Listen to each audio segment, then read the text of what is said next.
नमस्ते बेबी जी।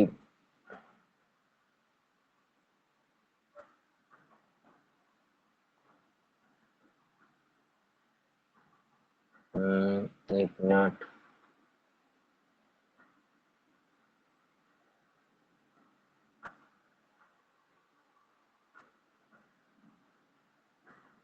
नमस्कार पूजा जी। भाई जी कॉलिंग करके क्लास चलाते हैं तो आवाज आती रहती है जिससे डिस्टरबेंस ज्यादा। भाई जी कॉलिंग करके क्लास चलाते हैं तो आवाज आती रहती है जिससे डिस्टरबेंस ज्यादा होता है। कॉल करके म्यूट कर लिया करिए ना, जिस मोबाइल में अपने घर वाले किसी एक नंबर पे कॉल करके रख दिया करिए उसको म्यूट करके, तो फिर नहीं होगा।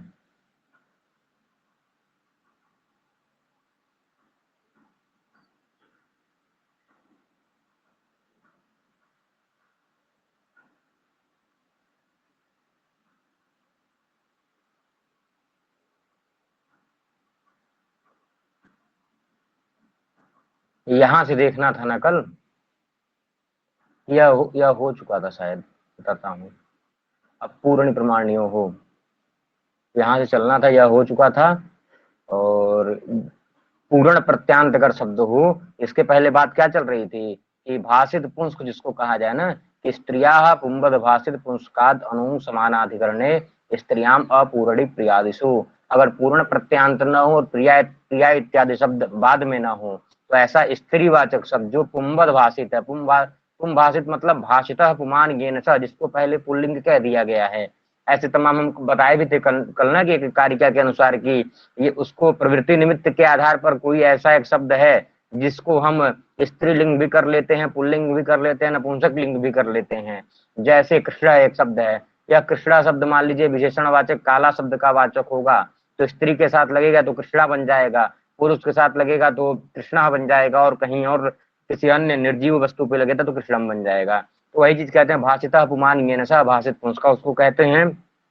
एक कारिका इसकी इसीलिए मतलब इसको समझाने के लिए बताया था कि यन निमित्तम उपादाय पुंस शब्द प्रवर्तते क्लीब वृत्तौ तदेवस्याद्युक्त पुंस्कम तदुच्यते पीलुर वृक्षा फलम पीलु पीलुने न तु पीलवे वृक्षे निमित्तम पीलुत्वम तज्जत्वम तत्फले पुनः। तो यहाँ पे कुल मिला के कहने का मतलब यह था कि उक्त पुंस्कात, जिसको पुल्लिंग कह दिया गया है, अनुंग मतलब ऊंग प्रत्यय नहीं होना चाहिए। ऊंग अभाव अस्यामिति बहुब्रीहि, जहाँ पे ऊंग का अभाव है उसी को ही अनुंग कहेंगे। तो अब कहते हैं कि यहाँ पर पुंस्कात में यह जो पंचमी दिखाई दे रही है और अनूंग में, भाई जब यहाँ पंचमी दिखाई दे रही है तो यहाँ भी षष्ठी दिखाओ। तो कहते हैं निपातनाथ पंचम्या अलुक, यहाँ पे जो पंचमी है यह निपातन से अलुक है, अर्थात अन्येषाम विदृश्यन्ते, एक निपातन का सूत्र होता है कि मतलब ऐसी ऐसी चीजें भी देखी जाती है। अब व्याकरण इतना बड़ा शास्त्र है, हर चीज को सिद्ध थोड़ी किया जा सकता है। और सब मतलब शब्द शास्त्र इतना बड़ा है, व्याकरण तो एक उसको शब्दों को चुन चुन करके जब हम महाभाष्य पढ़ते हैं तो वहां पर आता है ना कि ब्रह्मा ने कई हजार वर्ष पर्यंत तक शब्दों का पाठ पढ़ाया था इंद्र को, और वह उतने हजार वर्ष तक पढ़ाते रह गए, इंद्र पढ़ते रह गए, तब भी शब्दों का जो भंडार था वह खत्म नहीं हुआ। तो यह पाणिनि महाराज जी, पाणिनि इत्यादि जी ने क्या किया है, कुछ शब्दों को ही नियमित कर दिया है कि जो ज्यादा अपभ्रंश न निकले एक नियम कानून पे। तो यहाँ पे पुंस्कात का प्रयोग मिलता है। कहते हैं निपातनाथ पंचम्या अलुक, यहाँ पे जो पंचमी है ना, पुंस्कात में पंचमी दिख रही होगी सबको, यह अलुक है। और यहाँ पे अनुंग देखिए, ऊंगा अभाव अस्यामिति, ऊंगा षष्ठ्यंत है ना, लेकिन यहाँ पे षष्ठी का लोप हो गया, तो यह भी निपातन से ही होता है। इस सूत्र का पूरा जो है समष्टिगत अर्थ क्या निकलता है, तुल्य प्रवृत्ति निमित्ते, प्रवृत्ति निमित्त होने पर, मतलब जिसको हम पवित्र निमित्त, प्रवृत्ति निमित्त अर्थात जिसको हम उक्त पुंसका, जिसको हम पुल्लिंग में एक बार कह चुके हैं और यहाँ पे स्त्री विवक्षा में कह रहे हैं। चित्र एक शब्द है, चित्र जो है पुल्लिंग में भी चल सकता है, चित्रा स्त्रीलिंग में भी, चित्रम में भी चल सकता है। तो जो तुल्य प्रवृत्ति निमित्ते, प्रवृत्ति और निमित्त मतलब गु शब्द अगर स्त्रीत्व वाचक रहेगा तो यहाँ पे चित्रा हो जाएगा, और गु शब्द अगर गु माने बैल भी होता है, गु मतलब दोनों लिंगों में चलता है, तो अगर बैल अर्थ लेंगे तो चित्र हो जाएगा। तो तुल्य प्रवृत्ति निमित्ते यद उक्त पुंस्कम, जिसको पुल्लिंग कह दिया गया है, तस्मात् परम उससे परे, ऊंग अभाव ऊंग का अभाव हो, और यत्र तथा भूतस्य स्त्रीवाचक शब्दस्य, और उसके तुरंत बाद स्त्रीवाचक शब्द भी हो, तो स्त्रीवाचक शब्द से पुंवाचक रूपम चाहते, कोई ऐसा स्त्रीवाचक शब्द होता है तो उसको मुख्य काम यहाँ पे क्या करना है, तो उसको पुंबद भाषित कर देना, उसको पुल्लिंग कर देना है। कहाँ कहाँ पर, समानाधिकरण, समानाधिकरण बाद में हो, समानाधिकरण मतलब दोनों पर और उत्तर पद की विभक्तियां जो है पूर्व और पर की विभक्तियां समान हो, और क्या हूँ, स्त्रीलिंग बाद में हूँ, उत्तर पदे न, उत्तर पद में स्त्रीलिंग और समानाधिकरण हो, लेकिन क्या नहीं होना चाहिए, पूर्णियाम प्रियादौ च परतः, पूर्णी प्रत्यांत मतलब तस्य पूर्णे डट यह प्रत्यय न लगा हो और प्रिया इत्यादि शब्द न हो। तो गो स्त्रियोर उपसर्जनस्य चित्रगो, चित्रा गावो यस्य लिखा है ना, चित्रा गावो यस्य, इस तरह से चित्रा गावः इत्यस्य सह, यहाँ पे गावः जो शब्द है चित्रा गावः, इसको क्या कर देंगे, यह चित्रा शब्द जो है स्त्रीवाचक भी है पुंवाचक भी है, चित्रा को चित्र करना है। बस यहाँ पे यह ध्यान रखिए, यहाँ पे चित्रगु में चित्रा को चित्र कौन सा सूत्र किया है, तो स्त्रिया पुंवद भाषित पुंसकाद अनु समानाधिकरणे स्त्रियाम पूर्णी प्रियादिशु, यह कल हो गया था। इसी तरह से देखिएगा रूपवती भार्या, रूपवत भार्या, रूपवती भार्या यस्य सह, इसलिए यस्य सह अर्थात कोई और अन्य व्यक्ति है, तो भार्या मतलब रूपवत भार्या वाला कौन है, तो कोई एक पुरुष है, उस पुरुष को जो है रूपवत भार्या कहेंगे। यहाँ पे जो एक रूपवती शब्द था जो स्त्रीत्व विवक्षा में था, उसको पुंवद भाव कर देंगे इस सूत्र से, तो रूपवती को रूपवत बना लेंगे। अनु कहा इस सूत्र में क्यों, कहते हैं वामोरु भार्या, यहाँ पे देखिए वामा को वाम नहीं किए, तो वामोरु भार्या, चूंकि यह क्या सूत्र कह रहा था, ऊंगा भाव, ऊं का भाव होना चाहिए, वामोरु में उत्तरोत्तर कैसे सूत्र है, औपम्य अर्थ में वामोरु कर भोर इत्यादि बनते हैं स्त्रीवाचक में। और पूर्णियाम तो आगे कहते हैं अब पूर्णी प्रमाणियो हो, कहते हैं पूर्णार्थ प्रत्यांतम, कहते हैं पूर्ण अर्थ पूर्णांत प्रत्यांत हो, मतलब प्रत्यांत में मतलब दो पर पद, एक पूर्व पद एक उत्तर पद में, तो उत्तर पद जो कैसा हो, पूर्णांत प्रत्यांत हो, मतलब उस पूर्ण अर्थ वाला। पंचमी, पंचमी क्या है, तस्य पूर्णे दट पंचानाम पूर्ण पंचमः, तो यहाँ पे प्रत्यांत कैसा हुआ, पूर्ण प्रत्यांत वाला हुआ। और अंतिम में प्रमाण अंताच, मतलब अंतिम में प्रमाण शब्द हो, तो ऐसे बहुब्रीहि समास में समासांत प्रत्यय कर रहा है पूर्णी प्रमाणियो हो, कि पूर्ण बाद में पूर्ण प्रत्यय बाद में हो, प्रमाण बाद में हो, तो ऐसे बहुब्रीहि से अप्रत्यय हो जाता है। तो कल्याणी पंचमी यासाम रात्रिणाम ता कल्याणी पंचमा रात्रयः, तो कल्याणी पंचमी यासाम रात्रिणाम में क्या करेंगे, देखिएगा यहाँ पे पंचमी के बाद आइए देखिए, पंचमी पूर्ण प्रत्यांत है, यहाँ पे अ कर देंगे, इसकी अकल हो गया था, तो पंच अप करेंगे, अप में अ बचेगा, अ होने से आजादी हो जाएगा, आजादी का फल क्या मिलेगा, ये हम से वसंज्ञा करेंगे, और स्थिति जैसे पंचमी के ई का लोप कर देंगे, कल्याणी पंचम बनेगा, ऐसे कल्याणी पंचम बनेगा। और पंचम करने के बाद चूंकि हमको भाई पंचमा बनाना है, तो पंचमा पंचमो पंचमा, इस तरह से आप क्या करेंगे, रात्रि चूंकि क्या है, अब 5 रात्रियां एक वचन में तो प्रयोग नहीं होंगी, तो पंचम शब्द से क्या आ जाएगा, भाई न का लोप भी इत्यादि कर देंगे, पंचन नस आएगा, पंचन जस आएगा, पंचन जस होने पर ऐसी स्थिति में क्या हो जाएगा, न का लोप कर देंगे और पंच जस बनेगा, पंचास बना लेंगे, पंचान बना लेंगे, तो यह कल्याणी पंचमा रात्रि रूप सिद्ध हो जाएगा। ठीक है, इसी तरह से स्त्री प्रमाणी यशसा स्त्री प्रमाण, यहाँ पे ई का लोप कर देंगे, तो स्त्री प्रमाण आधा बनेगा, बहुब्रीहि का जो है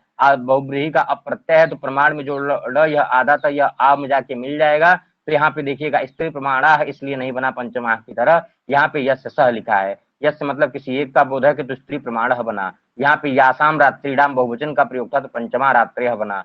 अब प्रियादिशु किम, सूत्र में बोला था ना कि स्त्रिया पुंबद भाषित पुंसकाद अनुसमानाधिकरणे स्त्रिया पूर्णे प्रियादिशु, अप्रियादिशु, तो प्रिया से क्यों भिन्न हुआ, कह रहे हैं कल्याणी प्रिया, यहाँ पे देखिए हर्ष नहीं होता है, पुंबद भाव नहीं होता है। अरे यह तो देख चुके थे सब, यहाँ से देखना था। बहुब्रीहि सत्यक्षणों स्वांगात खच, यह क्या कहता है, स्वांगवाचक शब्द हो और पर में शक्ति या अक्षी अंतात, मतलब पर में शक्ति अक्षी, भाई शक्ति क्या होता है, शक्ति मतलब जांग होती है और अक्ष मतलब आंख होती है, मतलब शक्त्यंत हो और अक्षंत धातु अगर स्वांगवाची हो तो बहुब्रीहि से खच प्रत्यय हो जाता है, सच प्रत्यय हो जाता है, तो दीर्घे शक्तिनी, तो यहाँ पे जो है दीर्घ सक्ता बन जाता है, जलजाक्षी जलजी इव अक्षिणी यस्यासा, जिसकी आंखें कमल जैसी हो। तो यहाँ पे देखिएगा अक्ष शब्द और सक्त शब्द क्या है, दोनों दीर्घे शक्तिनी यस्सा, जिसकी जंघाएं लंबी हो, स्वांगवाची यह भी है, स्वांगवाची यह भी है, दोनों में लास्ट में खच प्रत्यय हो जाएगा, खच प्रत्यय होने पर क्या हो जाएगा, तो दीर्घ सक्था बनेगा, शक्ति शब्द है, और शक्ति शब्द में जब खच प्रत्यय करेंगे तो आगे स आएगा। अब यहाँ पर शक्ति स ऐसी स्थिति में क्या बनाएंगे, क्योंकि दीर्घे शक्तिनी, तो ऐसे माले समुदाय का लोप कर दिए, दीर्घ शक्ति बन गया, ऐसी स्थिति में क्या हो जाएगा, यह बहुब्रीहि सत्यक्षणों स्वांगात खच या खच प्रत्यय करेगा सच, तो ऐसे सच में करेंगे और सच में सब निकल जाएगा, अ बचेगा, तो क्या बनेगा, दीर्घ शक्ति अ, दीर्घ शक्ति अ, ऐसी स्थिति में फिर क्या होगा, यह अ आजादी है, मतलब यह क्या है, अ पर में अ है, तो यादि सुजादि सुचक प्रत्यावधि स्वादि सर्वनाम स्थान पूर्वम भसंज्ञम चात, यह पूरा वर्ण समुदाय क्या हो जाएगा, भसंज्ञक हो जाएगा। अब जैसे ही भसंज्ञक होगा तुरंत फिर क्या हो जाएगा, तो दीर्घ सख्त आधा बनेगा, यह दीर्घ सख्त बनेगा पूरा, दीर्घ सख्त यह बनेगा, आधा है, आगे अब का अ है, यह जाके पूरा इस अ में मिलेगा तो क्या बनेगा टोटल रूप दीर्घ सक्त। ऐसी स्थिति में यह दीर्घ सक्त पुरुषवाची है, इसलिए यहाँ पर नीच प्रत्यय नहीं होता है, सिद्ध गौरादिभ्यश्च से सु आएगा, समुदाय सूर्य विसर्गे कृत्य सति दीर्घ सक्त रूपम सिद्धम। अगर बात करेंगे जलजाक्षी की तो जलजे इव अक्षिणी यस्यासा, सारी प्रक्रिया उसी तरह है, लेकिन यस्यासा अर्थात किसी स्त्री का वाचक है तो जलजाक्ष जब ऐसी स्थिति बनेगी खच प्रत्यय करके, जलजाक्ष ऐसी स्थिति के बाद जब सु लाएंगे तो सु का क्या करेंगे, सु में यह उ निकल जाएगा, उपदेश जो नासिक, इससे बचेगा केवल यह स बनने के बाद हलंगाभ्यो दीर्घा सूत्र से प्रथम हल से स का लोप हो जाएगा। अब क्या है, अब देखिए सिद्ध गौरादिभ्य से कह रहा हूँ, सच प्रत्यय हुआ था ना खच प्रत्यय, खच प्रत्यय कैसा है, सकार की संज्ञा वाला है, तुरंत यहाँ पे सिद्ध गौरादिभ्य से तृतीय कक्षा में क्या हो जाएगा, लग करके यहाँ पे नीच प्रत्यय कर देगा और नीच प्रत्यय जैसे ही होगा जलजाक्षी यह रूप सिद्ध हो जाएगा। तो यहाँ पे कहते हैं स्वांगात की, मैं यहाँ पे अपने अंग की बात क्यों कही, स्वांगात खच, तो कहते हैं दीर्घ शक्ति सकटम, या सकट क्या है, स्वांगवाची शब्द नहीं है, इसलिए यहाँ पर नहीं हुआ। यह दीर्घ, यहाँ पे देखिए दीर्घ शक्ति सकटम बैलगाड़ी की बात कर रहे हैं। स्थूल अक्षय वेणु यष्टि, मतलब कोई एक ऐसी बांसुरी की वैसी छड़ी है कि बीच बीच में गांठें लगी हुई हैं, तो यह जो गांठें मतलब एक छड़ी है और एक सकट है, यह दोनों क्या है, भले ही यहाँ पे शक्ति का प्रयोग हुआ और यहाँ पे अक्ष का प्रयोग हुआ है, यहाँ पे क्या नहीं हुआ, यहाँ पे यह सच प्रत्यय इसलिए नहीं हुआ क्योंकि यह स्वांगवाची नहीं है, यह सब कल हुआ था। अब स्थूलाक्षा को बनाने के लिए क्या कहते हैं, अक्षणो दर्शनात् किसी वक्षमाणु अच, स्थूलाक्ष में अक्षणो दर्शनात् इस सूत्र से अच प्रत्यय कर देते हैं। यहाँ तक कल हुआ था, बताइए आप लोगों को यहाँ तक समझ में आ गया कि नहीं, एक बार बताइए तब आगे चलें, बताइएगा एक बार। अब यहाँ पे कहते हैं द्वित्रिभ्याम समूर्धना, यह भी समासान प्रत्यय चल रहे हैं कि द्वि और त्रि शब्द, अगर जो है द्वि और त्रि शब्द के बाद अगर मूर्धन शब्द आता है तो ऐसी स्थिति में आभ्याम मूर्धन, तो मूर्धन शब्द से जो क्या हो जाएगा, मूर्धन शब्द से ख प्रत्यय होता है, द्विमूर्धा त्रिमूर्धा ऐसे रूप निष्पन्न होते हैं। तो द्विमूर्धा को चलिए सिद्ध करते हैं, दो मूर्धानो ये ससा द्विमूर्धा, यही इसका विग्रह हो जाएगा ना द्विमूर्धा का, द्वौ मूर्धानो यस्सा द्विमूर्धा, तो दो में क्या करेंगे द्वि औ मूर्धा औ, मूर्धा शब्द जो है मूल क्या है, मतलब मूर्धा शब्द क्या है, तो मूर्धन शब्द है, तो द्विमूर्धन बन जाएगा, समुदाय का लोप कर देंगे, द्विमूर्धन ऐसे शब्द है, द्विमूर्धन के बाद यह द्वित्रिभ्याम समूर्धना से स प्रत्यय करेंगे, स में भी सिर्फ क्या बचेगा, अ बचेगा। अब तुरंत यहाँ पे भाई एक सूत्र आ जाएगा नस्तद्धिते, या क्या कहता है, नान्त से भस टीरलोपा से तद्धिते, तो यहाँ पे देखिएगा यह स प्रत्यय या तद्धितांत है, इसको तद्धित में भाई तद्धित वाले अष्टाध्याय के प्रकरण में यह स प्रत्यय पढ़ा गया है, इसलिए नस्तद्धिते क्या कहता है, नान्त हो और तद्धित हो, तद्धित प्रत्यय बाद में है ही, तो यहाँ पे टी का लोप हो जाएगा। टी क्या है मूर्ध में, मूर्ध में सबसे अंतिम अच ध का अ है और वह आदि में है किसके, वह न के आदि में है, तो पूरे इस अन समुदाय का लोप हो जाएगा, तो क्या बनेगा, इस तरह से देखिएगा द्विमूर्ध अ बनेगा, यह अ जाके यहाँ पे मिल जाएगा तो क्या हो जाएगा, पूरा यह द्विमूर्ध शब्द निष्पन्न हो गया, द्विमूर्ध जैसे बना यह भी नहीं रहेगा, यहाँ पे यह भी नहीं रहेगा, द्विमूर्ध बनेगा, फिर यहाँ पे सु आएगा, सु को रुत्व विसर्ग करेंगे, द्विमूर्धा यह सिद्ध हो जाएगा। द्विमूर्धा में आपसे पेपर में सिर्फ यह पूछा जा सकता है कि द्विमूर्धा में किस सूत्र से स प्रत्यय हुआ है, तो अब जान जाइएगा कौन सा समासांत प्रत्यय हुआ है यहाँ पर, तो स प्रत्यय हुआ है समासांत यहाँ पर, या कौन सा समास है, तो द्विमूर्धा, इसको कंफ्यूज नहीं होना है कि एकदम बहुब्रीहि मारना है। द्विमूर्धा यद्यपि दिगु की तरह लग रहा है, लेकिन यहाँ पे दो मूर्धानु यस्य स ऐसे विग्रह में अन्य पद प्रधान जा रहा है, इसलिए यह बहुब्रीहि समास हो जाएगा। इसी तरह से त्रय मूर्धान यस्य स द्वौ मूर्धनौ हो गया, और मूर्धा मूर्धानो मूर्धान, तो यहाँ पे त्रय मूर्धान यस्य स, जिसके पास तीन मतलब तीन मूर्धाओं वाला, ऐसे करके इसके विग्रह करेंगे तो यहाँ पे त्रिजस मूर्धा जस ऐसे स्थिति में क्या हो जाएगा, त्रिजस मूर्धा जस में सब जो सबूत धातु प्रातिपदिक से सबका लुप्त हो जाएगा, तो त्रिमूर्धन बचेगा, फिर वही चीज सारी चीजें करेंगे। हाँ द्वित्रा में भी बहुत लोग गड़बड़ कर दीजिए थे वहां पे, जी बिल्कुल सोनम जी, संख्या व्यासन्ना दूराधिक संख्या संख्या ये सूत्र वहां पे प्रयुक्त होता है बहुब्रीहि में, लेकिन बहुत लोग जो है, और इस तरह के प्रश्न आते हैं, द्विमूर्धा आ सकता है, त्रिमूर्धा आ सकता है, बहुब्रीहि में एक और बड़ा अच्छा पढ़े हैं हम लोग, अपुत्र एक ऐसा प्रयोग पढ़े हैं, अपुत्र, अपुत्र क्या है, सबको लगेगा नए तत्पुरुष है, लेकिन यह अविद्यमान अपुत्र अपुत्र होता है। इसी तरह से तत्पुरुष में हम लोग कुछ ऐसे समास पढ़े थे, जैसे पंचगवधन, पंचगौधन तत्पुरुष में पठित है, सबको लगेगा कि यह तत्पुरुष समास है, लेकिन पंचगावोधन में स्थित त्रिपदी बहुब्रीहि, यह बहुब्रीहि समास में पूरा समस्त बहुब्रीहि समास का उदाहरण है, तो यह सारी चीजें थोड़ा सा ध्यान देनी चाहिए। तो द्विमूर्धा त्रिमूर्धा सबको आ गया होगा। अब आगे चलते हैं। अंतर बहिभ्याम च लोमना, कहते हैं अगर लोमन शब्द बाद में हो और शुरू के अंतर बही शब्द के बाद अगर लोमन होता है तो ऐसी स्थिति में क्या होता है, अप प्रत्यय हो जाता है। अंतरलोमना बहि, अंतरलोमा बहिर्लोमा, अंते लोमान यस्य स, अंतरलोमा बहिर्लोमान यस्य स, इस तरह से अंतरलोमन बना देंगे। अंतरलोमन के बाद क्या हो जाएगा, लोमन शब्द आ जाएगा और अप प्रत्यय करेंगे, फिर वही अन समुदाय का नस्त द्वितीय से क्या कर देंगे, टीका लोप कर देंगे, अंतरलोम बनेगा। लोम आधा है, म जाके अप के अ में मिल जाएगा, तो अंतरलोम। ऐसी स्थिति में क्या बनेगा, तुरंत अंतरलोम में फिर सु आएगा, सु को रूप के विसर्ग करेंगे, अंतरलोम है रूप सिद्ध हो जाएगा। इसमें कुछ नहीं याद करना है, बस आपको यहाँ देखना है यह चीज कि यह कौन सा समास है और इसमें समासांत प्रत्यय कौन लग रहे हैं। यही पेपर में पूछा जाता है, चार्ट के माध्यम से आ सकता है। यहाँ पे लिख दिया अंतरलोमन, यहाँ पे लिख दिया ख स, मतलब यहाँ पे देखिएगा इस तरह से। यहाँ पे मान लीजिए प्रश्न बता रहे हैं किस तरह से आ सकता है कि यहाँ देखिए इस तरह से, मान लीजिए मिलान करने के लिए आ गया, यहाँ लिख दिया अंतरलोमन और यहाँ पे लिख दिया ये स प्रत्यय या खच प्रत्यय लिख दिया। चलिए यहाँ पर, और नीचे लिख दिया यहाँ पर द्विमूर्धा, द्विमूर्धा में मान लीजिए आगे लिख दिया क्या, ये अप्रत्यय। तो आपको समझना है कि इसमें अंतरलोमा में कौन सा प्रत्यय हुआ है, यही मिलाना रहता है पेपर में। तो यह सारी चीजें आप लोग ध्यान रख देंगे तो हो जाएगा काम। इस तरह से बस प्रश्न आते हैं। तो द्वितीर्भ्याम समूर्धना से मूर्धा शब्द से स प्रत्यय हो गया, और अंतरलोमा और बहिर्लोमा में क्या होता है, यह अप्रत्यय होता है, सबको पता होगा। अब आगे चलते हैं।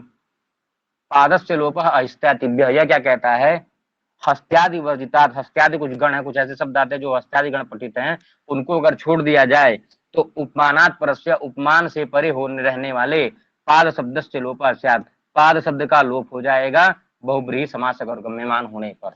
अब यहाँ पर यह बात होती है कि पूरे पाद शब्द का लोप होगा, केवल पाद के अंत का लोप होगा। अलुन्त्यस्य षष्ठी निर्दिष्टो अंतस्याल आदेशा स्यात्, ऐसी स्थिति आती है ना कि षष्ठी के निर्दिष्ट से जो किया गया होता है उसके अल का, अंतिम अल का लोप होता है। तो यहाँ पे सूत्र में तो लिखा था पाद शब्द से लोप है, लेकिन इसका अलुन्त्यस्य की सहायता से क्या होगा, यह जो पाद शब्द है इसके अंतिम वर्ण समुदाय मतलब द के अ का लोप हो जाएगा। बस यही यहाँ पे बात होती है। तो यहाँ पे इसका पूरा विग्रह आप लोग समझ लिए होंगे। पादस्य लोप मतलब पाद के अंतिम वर्ण का लोप हो, अहस्त्यादिभ्य मतलब हस्त्यादि वर्जितात परम, हस्ति इत्यादि गण को छोड़ करके, और ऐसा उपमानात् परस्य, उपमान भी पर में है ऐसे बहुब्रीहि समास में। तो देखिएगा इसका विग्रह देख लीजिएगा। व्याघ्रस्य पादौ इव पादौ यस्य स, इसका अगर मान लीजिए पूरा अच्छे से विग्रह करेंगे तो व्याघ्रस्य पादौ इव पादौ यस्य स, जिसका पैर भाई बाघ के समान है, मतलब बाघ के पैरों के समान पैर वाला कोई अगला व्यक्ति है।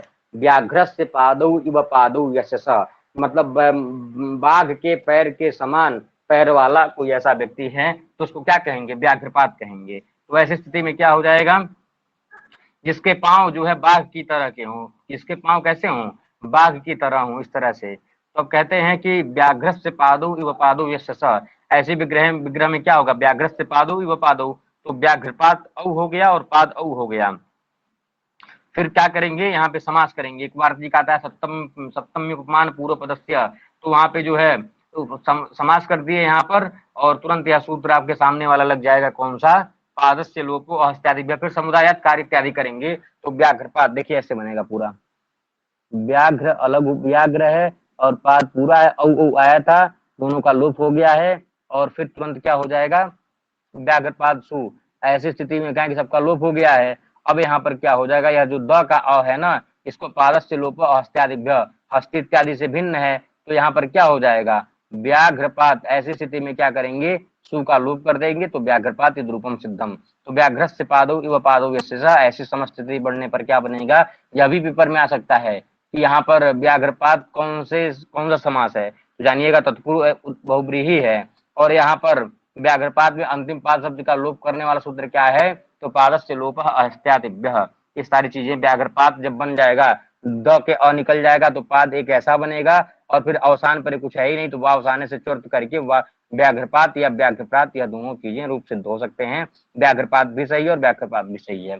अब यहाँ पर इसी तरह से हस्त्यादिभ्य के यहाँ पे कहते हैं भाई हस्ति इत्यादि को छोड़कर क्यों कहा, तो कहते हैं हस्तिपाद, सामने देख लीजिए आपकी, सीधे एक उदाहरण दे दिया, हस्तिपाद मतलब जिसके पैर हाथी की तरह हों, और कुशूलपाद, यह दोनों जो है हस्त्यादिगण में पठित हैं। यहाँ पे देखिए पाद पाद ऐसे नहीं लिखा है, क्या लिखा है, पाद पूरा विसर्ग यहाँ भी लिखा है, और यहाँ भी पूरा विसर्ग लिखा है, अर्थात यहाँ पे यह सूत्र प्रयुक्त नहीं हुआ, इसलिए इसमें ग्रहण करना अहस्त्यादिव्य ग्रहण करना था।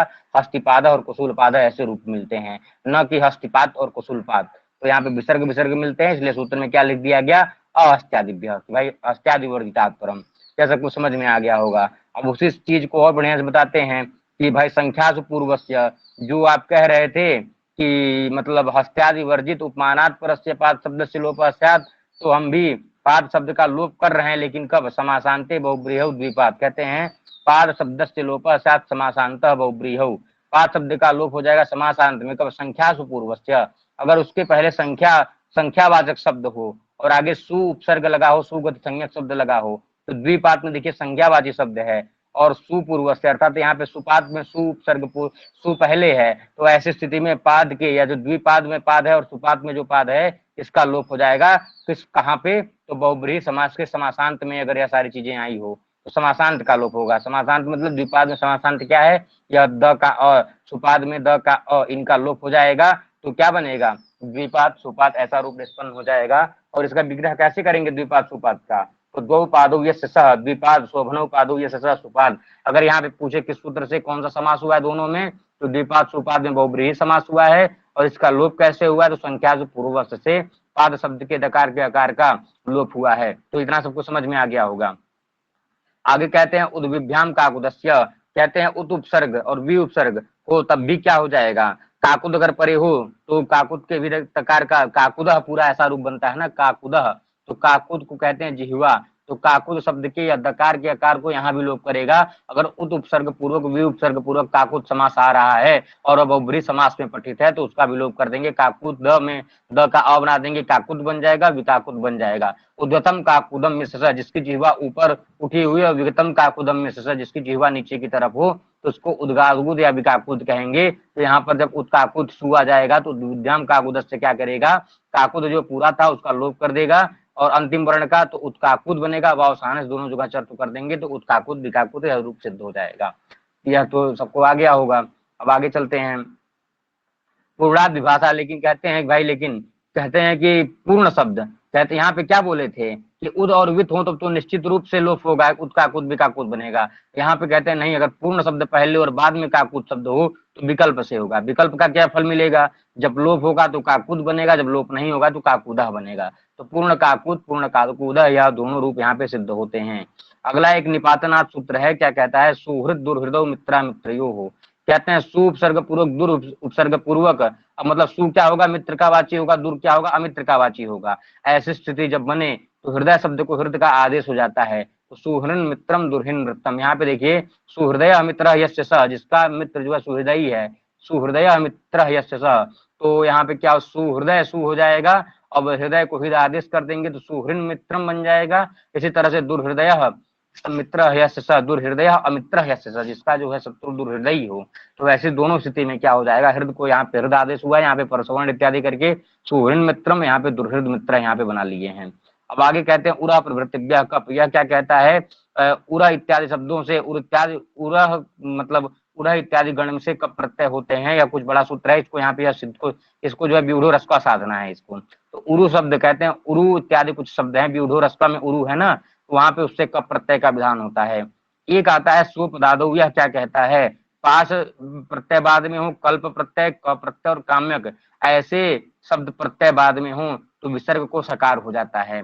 आगे चलते हैं, या कस्कादि सूचक क्या कहता है, एसु इण, मतलब कस्कादि गण पठित शब्दों से जो इण, एसु इण उत्तर पदस्य विसर्ग, इण से परे, कहते हैं इण क्या होता है, ई उ, यही दो पद इण होता है ना, इनसे परे अगर उत्तर पद में, इसके परे अगर उत्तर पद में कहीं विसर्ग हुआ है, मतलब होता है ना कि इण में ऐसे मान लीजिए सर्पित शब्द है, तो ऐसी स्थिति में विसर्ग को क्या कर देंगे, विसर्गस्य तु सः स्यात्, मतलब स उसको, उस जो विसर्ग था विसर्ग को यह सकार हो जाएगा, और अन्यत्र तु सः, लेकिन बाकी जगह जो है अगर मान लीजिए इण नहीं है तो वहां पे यह स ही बचेगा, मतलब यह दंत स रहेगा। वैसे वैसे क्या मूर्धन्य हो रहा था, तो व्यूढ़म उरु यस्य सः व्यूढ़ो रस्कः, तो व्यूढ़ो रस्का में क्या करेंगे, सबसे पहले उरु शब्द बाद में है, तो उरु शब्द के तुरंत लगने के बाद उरा प्रवृत्तिभ्यः कब से कब प्रत्यय करेंगे, तो क्या बनेगा, व्यूढ़ उरु, व्यूढ़ उरु क बनेगा, व्यूढ़ उरुर क बनेगा, भाई सु है ना, तो फिर व्यूढ़ और उरु में गुण करेंगे, व्यूढ़ो रर बनेगा, फिर र को तुरंत विसर्ग हो जाएगा,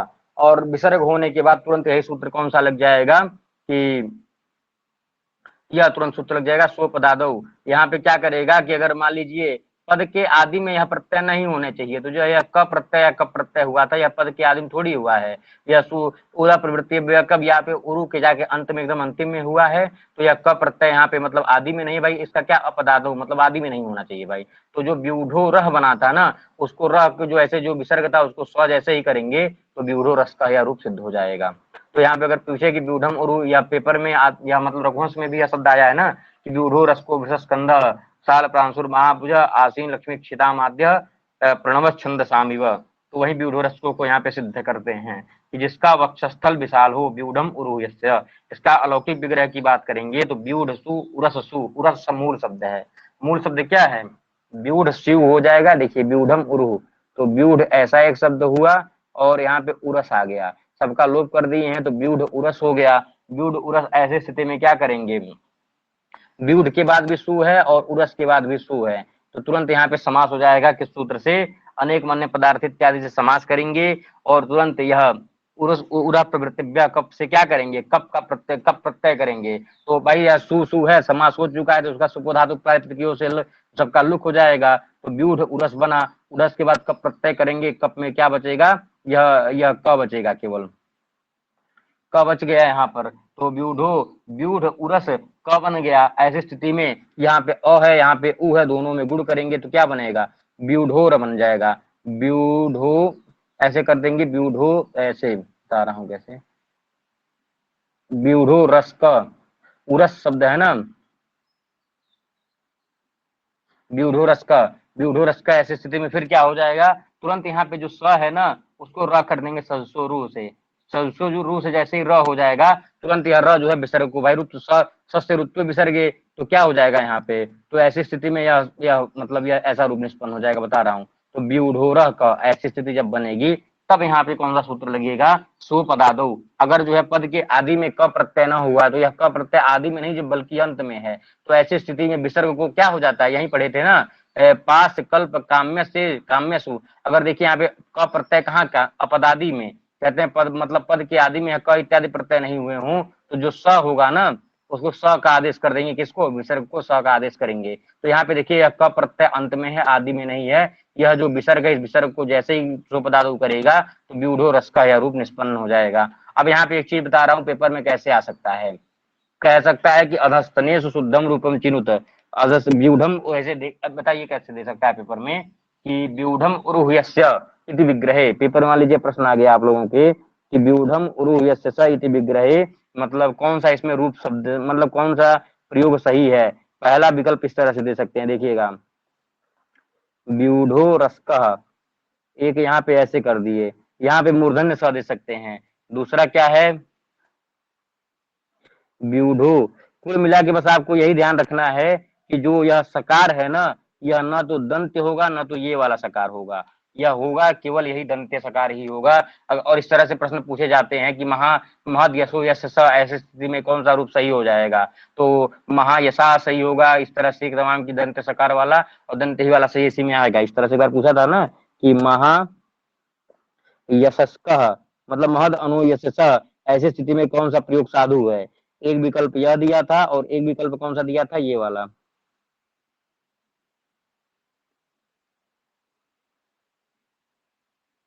एक बार यहाँ पे विकल्प से होता है साधु विवाद, यह वाला दिया था दंत सकार, तो यहाँ पे यही दंत वाला ही सही आंसर था। यहाँ पे यह मूर्धन्य नहीं होता है, मूर्धन्य तो वहां होता है ना जहाँ पे यहाँ विसर्ग के पहले जहाँ इड होता है, ई या उ होता है, यहाँ पे यश में भी नहीं ई उ है, और व्यूढ़ उरस है, उर में भी जो र है उसके कहीं बार इन अगल बगल नहीं है। प्रिय सर्पिस्कः में हो जाता है, प्रिय सर्पिस्कः में अगर मान लीजिए पूछे प्रिय सर्पिस्कः, देखिए यहाँ पे लिखा होगा कहीं प्रिय सर्पिस्कः में कैसे हो गया, यहाँ पे देखिए इड़ा सा क्यों प्रयुक्त हो गया, सर्पिस शब्द है, सर्पिस, सर्पिस शब्द है। इस सर्पिस शब्द में देखिए मतलब विसर्ग के पहले क्या है, प के वाला प के बाद ई है ना, तो यह इड में आ गया और इड के पहले परे जो भी शब्द होते हैं ऐसे विसर्ग को सकार हो जाता है। इसलिए यहाँ पे प्रिय सर्पिष्कः में जो यहाँ पे स लिखा है बीच वाला ना, वह स जो है ये मूर्धन्य स है, और बाकी हर जगह यही वाला स रहेगा। बस इन आपको पकड़ लेना है, पेपर में आया तो कंफ्यूज नहीं होना है कि व्यूढ़ो रसकः में रसकः जो है ऐसे लिखाएगा कि ऐसे लिखाएगा कि ऐसे लिखाएगा। इसी तरह से महायशस्कः में यशा यशस्कः कैसे लिखाएगा, इसमें लोग कंफ्यूज होते हैं बहुत तेज। यशस्कः सही है कि यशस्कः सही है, यशस्कः सही है, या फिर यशस्कः ये वाला सही है। तो इसमें आप लोगों को बिल्कुल कंफ्यूज नहीं होना है, जो भी सही है यही सही है, बाकी जो है सब गलत है। तो इस बार पेपर में बहुत सूक्ष्म थोड़ा सा निगाह दीजिएगा, सकार का अंतर बस ध्यान दीजिएगा। तो अब अगला सूत्र क्या है, तो व्यूढ़ो रसकः बन गया। व्यूढ़ो रसकः में सब कुछ कर लेंगे आप, फिर सु आएगा तो सर कर लेंगे व्यूढ़ो रसकः। प्रिय सर्पिष्कः किसको कहते हैं भाई, प्रियम सर्पे यस्य, जिसको घी प्रिय हो। अगला एक सूत्र है, इसको देख लेते हैं क्या कहता है कि इणशः, यह क्या कहता है, इण उत्तर पदस्य, कहते हैं इण से परे अगर उत्तर विसर्ग को सकार हो जाएगा। देखिएगा सर्पी, सर्पी में इण है ना, ई के अंतर्गत आ गया, उससे उत्तर पद में क्या है, विसर्ग है, सर्पी ही बना है, यह विसर्ग हो गया। तो ऐसी स्थिति में उस विसर्ग को सकार हो जाएगा कब, पाश कल्प क और काम में ऐसे कुछ प्रत्यय लगे हों। तो सर्पिष्कः में यह कब प्रत्यय लगा है ना, क वाला,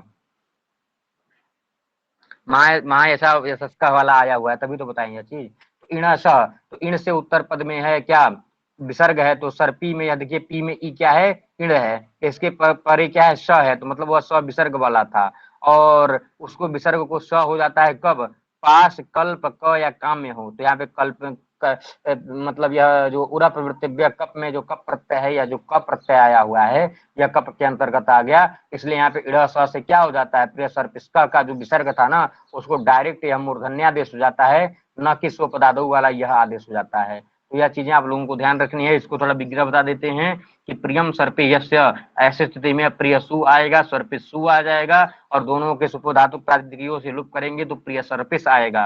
प्रिय सर्पिस के बाद तुरंत यह क प्रत्यय कर देंगे, तो यह क में क बचेगा, तो प्रिय सर्पिस, सर्पिस के स को रुत्व करेंगे तो प्रिय सर्पिर बनेगा, और र को विसर्ग हो जाएगा खरवसानी और विसर्जनी यहाँ से, तो प्रिय सर्पि का। ऐसी स्थिति में इड़स यह सूत्र प्रयुक्त हो जाएगा, जो सर्पी का या जो विसर्ग आ गया था उस विसर्ग के स्थान पर यही जो है लिखा है ना सह आदेश, तो यही सह आदेश कर देगा, प्रिय सर्पिस का बन जाएगा। अब एक सूत्र आता है निष्ठा, यह क्या कहता है कि निष्ठान्तम बहुब्रीहि पूर्वम स्यात्। अगर मान लीजिए निष्ठांत हो, निष्ठांत शब्द अगर कोई होता है, निष्ठा हो अंत में जिसके, ऐसा कोई शब्द हो तो निष्ठांत किसको कहते हैं, अक्त प्रत्यय और अक्तवतु प्रत्यय को निष्ठा कहते हैं, ग्रंथ का विषय है ना। तो अक्ता प्रत्यय और अक्तवतु प्रत्यय जहां लगे हों ऐसे बहुब्रीहि समास में वह निष्ठांत शब्द कहाँ हो जाएगा, पूर्वम स्यात्। तो युक्तेन योगः, ये इसका जो है किसी भी तरह विग्रह करें, युक्तो योगो येन सह, या फिर योगः युक्तो येन सह, कुछ भी विग्रह करेंगे, यहाँ पे बस आपको निष्ठा देखनी है कि निष्ठा प्रत्यांत, योगा में घ प्रत्यय निष्ठांत नहीं है, और युक्ता में देखिए अक्ता प्रत्यय और अक्ता वक्तु की निष्ठा होती है। तो युक्ता योग, युक्तो योगो ये नशा, ऐसी स्थिति में यह युक्त पहले चलाया जाएगा, क्योंकि यह जो है क्या है, निष्ठांत है, और निष्ठांत को कहना है बहुब्रीहि समास में पहले होगा। तो युक्ता यहाँ पे जो अक्ता प्रत्यांत है यह पहले आ गया यह शब्द। शेषाद् विभाषा यह क्या कहता है, शेषाद् विभाषा सूत्र क्या कहता है कि अनुक्त समासांतात् बहुब्रीहि कव्वा स्यात्। मतलब शुरू से इतना समासांत प्रत्यय दिखाया गया है, मतलब बहुब्रीहि सक्तक्षणों स्वांगात् खच अपूरणी प्रमाणयो हो द्वित्रिभ्याम समूर्धना, ऐसे तमाम सूत्र थे ना जो समासांत प्रत्यय दिखा रहे थे बहुब्रीहि में, लगभग पीछे से ही शुरू है। बहुब्रीहि अपूरणी प्रमाणयो हो बहुब्रीहि सक्तक्षणों स्वांगात् खच द्वित्रिभ्याम समूर्धना। तो ऐसे जो समासांत प्रत्यय हैं जो अनुक्त समासांत, इनके अलावा कहीं कहीं बहुब्रीहि समास ऐसे हैं जहां जहां पे समास नहीं कहे गए हैं, समासांत प्रत्यय नहीं कहे गए हैं, ऐसी स्थिति में क्या होगा, बहुब्रीहि समास में कब विकल्प से हो जाएगा। और महायशस्कः महायशा में गिनाए नहीं है, लेकिन यहाँ पे एक सामान्य नियम ऐसा ला देते हैं कि अगर मान लीजिए समासांत प्रत्यय के अलावा कहीं भी हमको प्रत्यय की जरूरत पड़ रही है, अगर हमको कोई सूत्र ही नहीं मिल रहा है तो शेषाद् विभाषा, तो विकल्प से वहां पे कर लेंगे। यहाँ पे सिद्धांत कौमुदी में इस शेष शब्द का शेषस्य शेषश्च इति एक शेष कर लेके मात्र एक शेष बताते हैं। यहाँ पे भट्टू जी दीक्षित ना, तो जो शेष शब्द को कहते हैं कि यह शेष शब्द समासांत से जो बचे शेष शब्द उन्हीं का द्योतक नहीं है, अपितु जो था शेषो बहुब्रीहि, शेषो बहुब्रीहि का भी यह द्योतक हो जाता है। जो सबसे पहले जो शेष है बहुब्रीहि है, उसको भी यहाँ पे उसकी सिद्धि कर लेते हैं कि जो शेष का मतलब हो जाता है समासांत से जो शेष बचे हैं उसको, और शेषो बहुब्रीही वाला भी यहाँ पे अनुवर्तन चला आता है।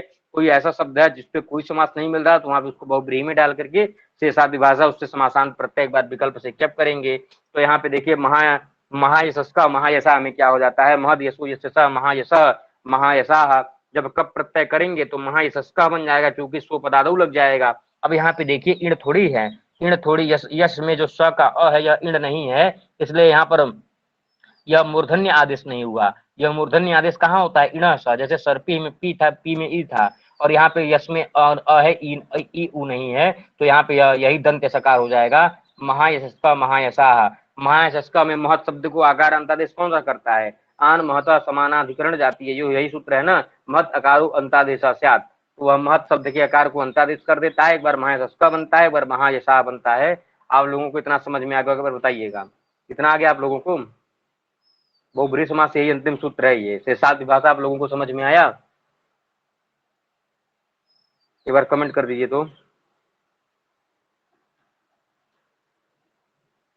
महायशस्का महायशा कब प्रत्यय कर दिए अपना, आन महता समानाधिकरण जाती है, जो उसे महत के आकार को अंतादेश कर देंगे। हम लोग पढ़े थे अष्टादन, उसमें महाराजा इत्यादि में यह भी सूत्र पढ़े थे, तो महायशस बन गया। और फिर इसमें स्वपदादु, इस सूत्र से क्या हो जाएगा, विसर्ग को सकार कर देंगे तो महायशस का बन जाएगा। पहले स को विसर्ग हो जाएगा, महायश का बनेगा, और फिर उस विसर्ग को सकार कौन सा सूत्र करेगा, स्वपदादु, तो यहाँ पे यशस का बनेगा। और वैसे स्थिति भाई शेषाद विभाषा का है ना, विभाषा मतलब विकल्प से बाहुल लेना, तो जब कब प्रत्यय नहीं होगा महायशस्का महायशा में, तो महायशा बन जाएगा।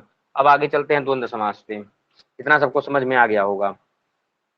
अब यहाँ पे द्वंद्व समास का यह पहला सूत्र है, यह क्या कहता है,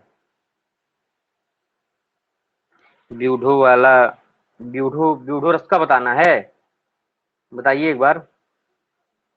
व्यूढ़म उरु ये नशा चाहिए, मतलब ऊंचे वक्षस्थल वाला, तो वहां पे करना ही क्या है, व्यूढ़ो रस का में, व्यूढ़ो रस में परेशान नहीं होना है कि जैसे मान लीजिए व्यूढ़ शब्द था, उरस शब्द था, यह याद रखिएगा, मूल शब्द क्या है, व्यूढ़ शब्द है और उरस शब्द है।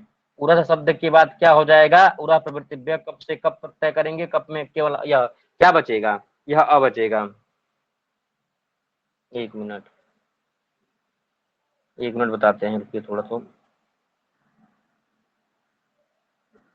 इसको अच्छे से बता देते हैं, इसमें क्या है, आसान है लेकिन।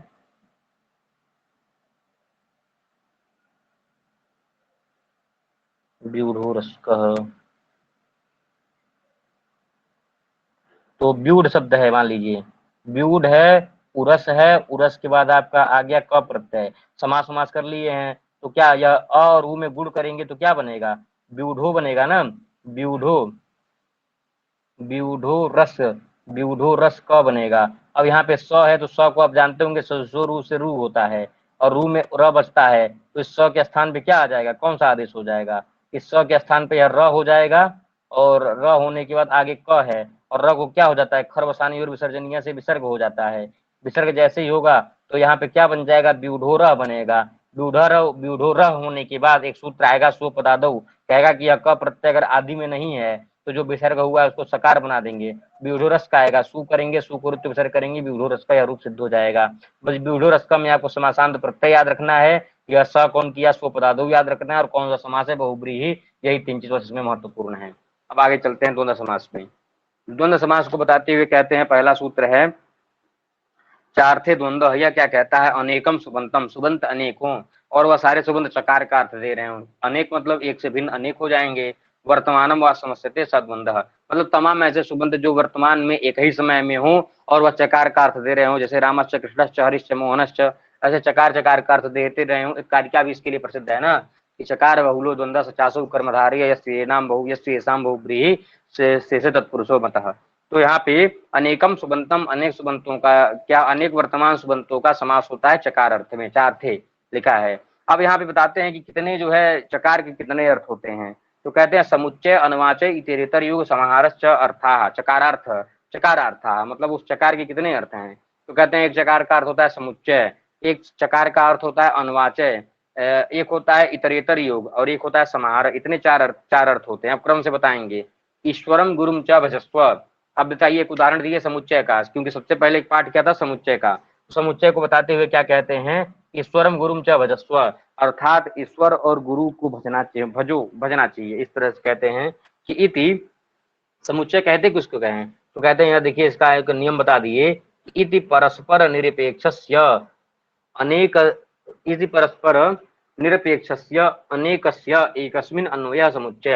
कहते हैं इति परस्पर मतलब परस्पर आपस में क्या हो, निरपेक्ष हो, एक दूसरे से अपेक्षा न रहे, और अनेकस्य ऐसे अनेक शब्दों का क्या हो जाएगा, एक अनेकस्य शब्दस्य एकस्मिन् अन्वयः, एक ही धातु में अन्वय कर देंगे। जैसे देखिएगा यहाँ पे भाई देखिए दो हो गए, ईश्वर और गुरु दो हैं, एक नहीं है तो यह दो अनेक हो गए। तो कहते हैं ऐसे दो शब्द ईश्वर और गुरु आपस में मतलब निरपेक्ष हैं, कोई भी इन लोगों में सापेक्षता नहीं है, फिर भी यहाँ पे जो यह भज धातु है, यह भज धातु के साथ दोनों का क्या है, परस्पर निरपेक्ष होने के बावजूद अनेकस्य, मतलब यह ईश्वर गुरु यहाँ पे अनेक थे, इनका जो है कहाँ पे कर दिया, एकस्मिन अन्वय, अर्थात एकस्मिन धातु भी योगे अन्वय, यहाँ पे एक ही धातु के योग में क्या हो गया, भजस्व इस धातु के योग में ईश्वर को भी कह दिए, गुरु को भी कह दिए। यद्यपि ईश्वर और गुरु में दोनों में परस्पर कोई संबंध नहीं है, लेकिन कह दिए ईश्वर गुरु को भजो। ऐसी स्थिति में जो यह भज धातु दोनों पे लागू हो गई, दोनों मतलब जो अलग अलग निरपेक्ष थे वास्तव में, उन लोग जो है उन लोगों का आश्रय यही भज ही बन गया। इसलिए इसको समुच्चय अर्थ में बताते हैं कि क्या कहते हैं कि परस्पर निरपेक्ष, आपस में जैसे गुरु और भाई गुरु की सत्ता अलग है और ईश्वर की सत्ता अलग है, तो परस्पर निरपेक्ष दोनों परस्पर निरपेक्ष होने के कारण अनेकस्य, और अनेक भी हैं, एक की बात नहीं की जा रही, ईश्वर गुरु दो हैं, और एकस्मिन अन्वय, एक ही धातु भज धातु में दोनों का अन्वय कर दिया गया, इसको समुच्चय कहते हैं। समुच्चय आप लोगों को समझ में आ गया होगा। अब अनुवाचय को बताते हुए क्या कहते हैं कि देखिएगा, भिक्षाम अटगाम चान, एक वाक्य मिला, देखिए भिक्षाम अट मतलब भीख भी मांग लाओ, भिक्षाटन भी जाओ करे आओ, और गाम च आना है और गाय भी लेते आना, मतलब भिक्षाटन चले जाओ करने, भिक्षाम अट जाओ भिक्षा लेकर आओ, और क्या करो गाम च आना है और गाय भी लाओ। ऐसी स्थिति में क्या होता है, अब जो इसको बताते हैं अनुवाचय क्या होता है, तो कहते हैं इति अन्यतरस्य आनुषंगिकत्वेन, अन्यतर क्या होता है, तो दो में से किसी एक को बताने की चीज में तरप या तम प्रत्यय होते हैं ना, तरप और यसुन होते हैं, विभजन विभज्योपदे तरबीय सुनो, ऐसे सूत्र से अन्यतर मतलब क्या है यहाँ पे देखिएगा, इति अन्यतरस्य आनुषंगिकत्वेन, अन्यतर क्या है मतलब जो इतर नहीं है वो अन्यतर, मतलब जो एक दूसरा, जो जिसको दूसरी चर्चा की जा रही थी। पहला मुख्य वाक्य इसमें क्या है, भिक्षाम अट, मुख्य संदेश का है भिक्षाम अट भाई भिक्षा को लाओ। अब यहाँ पे गाम च आने, यहाँ पे क्या लिखा है, अन्यतरस्य आनुषंगिकत्वेन, आनुषंगिक क्या है यहाँ पे, गाम च आने, मुख्य बात था भिक्षा को लाओ, लेकिन गाम च आने चकार से क्या हो गया कि इसको गाय को जो लाना है यह आनुषंगिक है, और यही आनुषंगिकता कि इति अन्यतरस्य आनुषंगिकत्वेन अन्वयः अनुवाचयः, और उसका भी अन्वय मतलब क्या हो जाए, अलग अलग दोनों का अन्वय हो जाए, तो ऐसी स्थिति में उसको क्या करते हैं, अनुवाचय कहते हैं। यही यहाँ पे अनुवाचय का अर्थ होता है कि जब मान लीजिए इसमें पदार्थों में एक का प्रधान अप्रधान रूप से अन्वय हुआ हो, यहाँ पे देखिए भिक्षाम अट यह प्रधान है और गाम च आना यहाँ पे यह अप्रधान है, तो उसको ही अनुवाचय कहते हैं। किस तरह से कि भिक्षा के लिए मान लीजिए जाना है और गाय भी लाना है, इस वाक्य में भिक्षा के लिए घूमते समय यदि गाय मिल जाए तो उसे भी ले आने का आदेश दिया गया है। इस प्रकार मुख्य उद्देश्य तो भिक्षा है, गाय का लाना गौण कार्य है, भिक्षाम अट तथा गाम चान है, इसे समुच्चयमान पदार्थों में गवानयन गाय लाना रूप अप्रधान पदार्थ का अन्वय होने से च का अनुवाचक है। तो यह पूरा आप लोगों को समझ में आ गया होगा क्या कहते हैं यहाँ पर कि भिक्षाम अट गाम चाना में कि अन्य तरह से जो गाम चाने गाय को लाने की जो बात कही गई थी वह आनुषंगिकत्व गौण होने के कारण अन्वय अनुवाचय, और वो जो चकार का अन्वय हो ना भिक्षाम अट गाम चाने, ऐसी स्थिति में हम ये थोड़ी कह सकते हैं कि भिक्षाम अट या फिर गाम अट, भिक्षाम आने और जो है गाम अट ऐसे नहीं कर सकते, यह चकार जो है आने के साथ लगा है, तो इसलिए यह अनुवाचय का उदाहरण हो गया। आगे कहते हैं कि अनयोः असामर्थ्यात् समास होना, लेकिन यहाँ पे समास क्यों नहीं होता है, कहते हैं असामर्थ्य है, अनयोः असामर्थ्यात्, अर्थात जो है समुच्चय में और अनुवाचय में दोनों में सामर्थ्य नहीं होता है, इसलिए ये तो जैसा हो गया ना, ये तो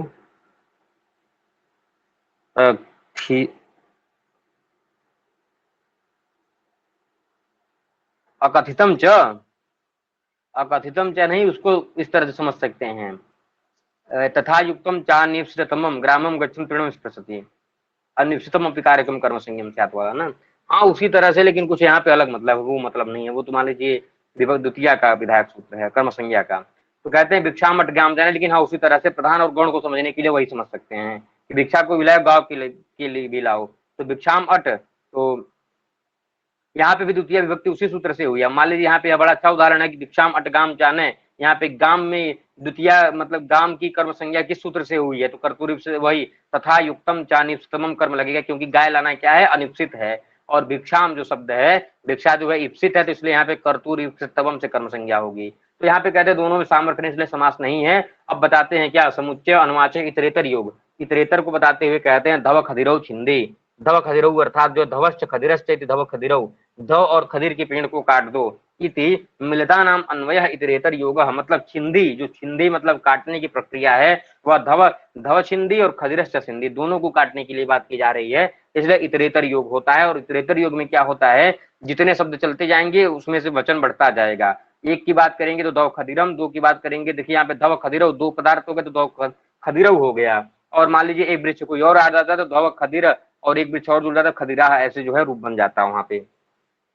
धव वट, धव का वृक्ष ले लीजिए, वट वृक्ष ले लीजिए और खदिरा, तो ऐसे तीन प्रकार में वह बहुवचन में चला जाता है। अब कहते हैं कि समाहार का उदाहरण देते हुए कहते हैं संज्ञा परिभाषम इति समूह समाहार, संज्ञा जब परिभाषा से समूह समाहार, समूह अर्थ में संज्ञाओं का समूह और परिभाषा अर्थ में परिभाषाओं का समूह, इसको क्या कहते हैं, यहाँ पर समाहार अर्थ का यह उदाहरण होता है। और यहाँ पे बताते हुए कहते हैं कि इसको संज्ञा परिभाषम ऐसे कैसे हो गया। तो संज्ञा परिभाषम की बात करते हैं तो हम लोग एक सूत्र पढ़े थे स्वनपुंसकम, उसी से ही क्या करते हैं, स्वनपुंसकम जब सूत्र लगता है तो वह क्या कर देता है कि समाहार अर्थ में, जब हम लोग तत्पुरुष में पढ़े थे, समाहारे द्विगुर द्वंद्वश्च एक वाक्यात, समाहार अर्थ में और द्विगु में नपुंसक लिंग कर देता है। तो संज्ञा परिभाषा में क्या है, पूरा जो है एकवचन कर देगा, क्योंकि मतलब संज्ञा परिभाषा कितनी भी हो लेकिन वो उसका एक वचन में ही रूप चलेगा। तो परिभाषा को परिभाष पहले बनाएंगे हर्षो नपुंसक के प्रातिपदिक से, चूंकि नपुंसक हो चुका है, और नपुंसक होने के बाद क्या हो जाएगा, वो जो अभी सूत्र बताया हूँ स्वनपुंसकम से क्या कर देंगे, एकवद भाव हो जाएगा। संज्ञाएं कितनी भी हो, परिभाषाएं कितनी भी हो, लेकिन उनके अंतिम में सु ही आ जाएगा, क्योंकि एकवद भाव हो चुका है, तो संज्ञा परिभाषा में रूप सिद्ध हो जाता है। चलिए रूप सिद्धि की कुछ प्रक्रिया उसको देखते हैं। दो खदिरो छिंदी, तो देखिए धवश्च खदिरश्च, दव एक है खदिर एक है, दोनों के आगे सु आ गया, सुपो धातु प्रातिपदिकों से सु का लोप कर दिए तो क्या बना, धव खदिर बना। फिर यहाँ पे समुदायात प्रातिपदिकत्व सद स्मोट इस सूत्रेण सु औ आगते, भाई धव एक है, दूसरा ए द्विवचन है ना, तो सु औ आएगा। औ आने पर क्या हो जाएगा, अ और ओ में वृद्धि करके क्या बना देंगे, वृद्धि रेट से वृद्धि कर देंगे रामों की तरह, तो धव खदिरो बन जाएगा। अब संज्ञा परिभाषण को बताते हुए क्या कहते हैं, संज्ञा च परिभाषण, इस तरह से ऐसी स्थिति में क्या हो जाएगा, संज्ञा च परिभाषा च, तो चार्थे द्वंद्व से समास करेंगे और सुपो धातु प्रातिपदिकों से अवयव का लुप करेंगे तो सु निकल जाएगा, तो क्या बचेगा, संज्ञा परिभाषा। ऐसी स्थिति में समुदायात प्रातिपदिकत्व सद सु आगते, स नपुंसकम से एकवद भाव हो जाएगा, एकवद भाव होने से स्वसमोट से क्या आ जाएगा, सु आ जाएगा। सु जैसे ही आया हरस्व नपुंसक प्रातिपदिक से, चूंकि नपुंसक लिंग में हो जाता समाहार, तो यहाँ पे परिभाष को क्या करेंगे, परिभाषा को भाष बना लेंगे, संज्ञा परिभाष सु आएगा, क्योंकि नपुंसक लिंग में सब हो समाहार अर्थ में हो चुका है। तो जैसे ज्ञानम में सु को अम कर देते हैं अतोम सूत्र से, उसी तरह से यहाँ भी सु को अम करके क्या बना देंगे, जो है संज्ञा परिभाषा अम बना देंगे। अब यहाँ पर अका सवर्ण दीर्घ प्राप्त होगा, उसको बांध करके अमी पूर्वक क्या कहेगा, नहीं अम अगर बाद में हो तो पहले जो भाष में आता, दोनों अ के स्थान पर भाष का जो अ है वही एक बचेगा, तो संज्ञा परिभाषा में यह रूप सिद्ध हो जाएगा। इतना सबको साध लिए होंगे सभी लोग, आगे चलें। अब आगे कहते हैं राजदंतादि सुपरम, इतना आ गया समझ में ना, आगे चलें। यह क्या कहता है कि एषु पूर्व प्रयोग आरहम परम स्यात्, इसमें से जो पूर्व प्रयोग के लिए एकदम योग्यता रख रहा था, एषु मतलब राज और दंतादि शब्दों में जो कहता है पूर्व प्रयोग आरंभ, जो पूर्व में प्रयुक्त होने वाला शब्द था ना उसको पर में प्रयोग करेंगे। यद्यपि यह द्वंद्व समास का उदाहरण नहीं है, दंता नाम राजान राजदंता, यह षष्ठी मतलब षष्ठी तत्पुरुष का यह उदाहरण है ना। अब यहाँ पे यह बताइएगा दंतानाम राजान राजदंता, ऐसी स्थिति में यहाँ पर उपसर्जन संज्ञा किसकी होगी, और उपसर्जन संज्ञा होने पर किसको पूर्व प्रयोग प्राप्त था और उसको पर में किया गया है, इसका जवाब दीजिए तो एक बार।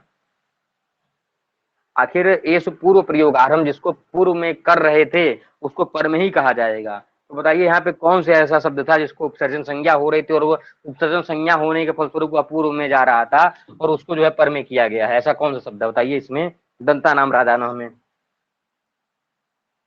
दंत शब्द और राजन शब्द में दंत और राजन की बात की जा रही है, न नहीं। दंत और राजन में कौन सा ऐसा शब्द था जिसकी उपसर्जन संज्ञा हो रही थी? जी बिल्कुल, दंत की हो रही थी। क्यों हो रही थी यह भी बता सकते हैं? इसलिए हो रही थी कि दंतानाम राजानः में षष्ठी सूत्र से षष्ठी तत्पुरुष होता है, और षष्ठी षष्ठ्यो षष्ठ्य, यह षष्ठी शब्द क्या है? प्रथमांतवाचक है। प्रथमान निर्दिष्टम समास उपसर्जनम, समास शास्त्रे प्रथमान निर्दिष्टम यत उपसर्जन संयम स्यात्। प्रथमान निर्दिष्ट वह षष्ठी शब्द था, और ये इस प्रयोग में भी षष्ठी तत्पुरुष है। तो यहाँ पे, जहाँ पे अब बताइए, यहाँ पर इस पूरे प्रयोग में षष्ठ्यंतवाचक कौन शब्द है? दंत शब्द है ना, दंता नाम लिखा है। दंता नाम जो षष्ठ्यंत शब्द था इसी हुई, और षष्ठी क्या करे? दंता नाम, इसी दंत को उपसर्जन संज्ञा हो जाती है, और उपसर्जन संज्ञा के फलस्वरूप इसको जो है पूर्व प्रयोग प्राप्त हो रहा था। दंता नाम राजाना दंत राजा ऐसे रूप बन रहा था। तो तभी उसके लिए यह कहते हैं कि जो पूर्व प्रयोग आरहम दंत जो है पहले प्रयोग करने वाला विषय था, फिर भी मतलब इसके अंदर पूर्व में प्रयोग होने की योग्यता थी, फिर भी परम से आप यह पर में चला जाएगा, तो दंता नाम राजानु राजदंता, यह षष्ठी तत्पुरुष का उदाहरण है। यहाँ पे बस यह पर करने के लिए यहाँ पे आया गया है। इसे देखिए ना, यहाँ पे दंत आम राजन जस, ऐसी स्थिति में क्या हो गया? षष्ठी से समास कर दिए, अवयव कालुक कर दिए, दंत राजन बन गया। अब राजदंतादिश परम क्या कह दिया? यह दंत तो उपसर्जन था, लेकिन यह बाद में चला जाएगा, तो राजन दंत बनेगा। राजन दंत में न लोप का न लोपक प्रातिकांत से लोप करेंगे, और जस आया है चूंकि दंतानाम राजानः, तो यहाँ पे क्या है? मतलब दंतानाम भी बहुवचन, दोनों बहुवचन, तो 5 दांतों की बात, राजाओं के 5 दांतों की बात की जा रही है। अंतिम में जस आएगा, जिसमें अस बचेगा, तो अस में क्या करेंगे? दोनों में मिला देंगे, तो राजदंता है रूप सिद्ध हो जाएगा। अब आगे सूत्र है द्वंद्वे घी। यह क्या कहता है? द्वंद्वे मतलब द्वंद्व समास से घी संज्ञम, जो घी संज्ञक होता है उसका पहले प्रयोग होता है। घी संज्ञा किसको कहते हैं? तो शेषो घिसकी क्या कहता है? अस्पष्टम हरस्वौ यौ ईदुतौ तदंतम सखी वर्जम विसंयम, सखी शब्द से भिन्न हो। शेषो घी क्या कहता है? शेषा, शेषा घी मतलब जितने ही हैं सब घी हैं, केवल सखी शब्द को छोड़ करके असखी।